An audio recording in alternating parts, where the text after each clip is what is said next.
John Reginald Christie, a shadowy figure who haunted 10 Rillington Place, responsible for at least 8 deaths. His victims, often young women, were lured under false pretenses.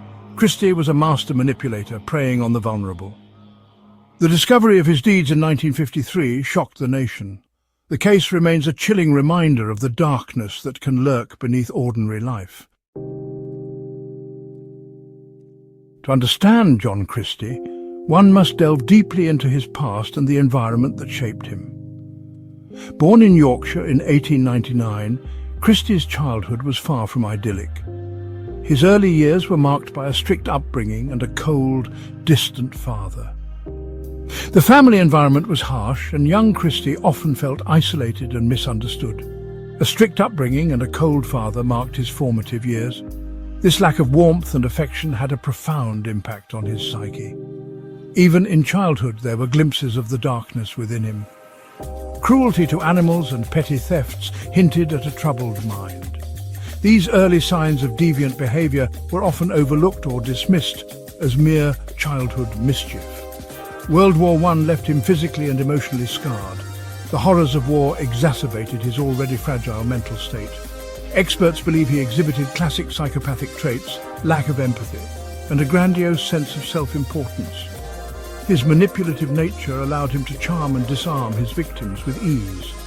He was a master of deception, presenting a facade of normalcy while hiding his sinister intentions. The man who haunted Rillington Place was a paradox. Unremarkable, yet capable of unimaginable cruelty. His ordinary appearance masked a mind capable of the most heinous acts, making him one of history's most chilling figures. 10. Rillington Place. Behind its unassuming facade lay a chamber of horrors. Christie enacted his gruesome fantasies within his flat. His victims, often young women, were drawn by the promise of help. Christie presented himself as a friendly neighbour, offering informal medical advice. Once inside, the mask would slip, revealing the monster beneath. He used gas and sedatives to incapacitate his victims. Strangulation was another favoured method. Bodies were hidden within his flat and garden. Despite the evidence, Christie remained undetected for years. The case of John Christie takes a darker turn with Timothy Evans, a tragic figure caught in a web of deceit and murder. Evans, a young man of limited intelligence, lived at 10 Rillington Place, a seemingly ordinary address that would become infamous. He became entangled in Christie's web, paying the ultimate price for a crime he did not commit. His life was marked by confusion and fear, manipulated by a cunning predator. In 1949, Beryl and Geraldine Evans were found murdered, a discovery that shocked the community and set off a tragic chain of events. Timothy Evans confessed under duress, influenced by coercive interrogation techniques that broke his spirit and clouded his judgment. Christie, posing as a helpful neighbour, testified against Evans, weaving a web of lies that sealed Evans's fate.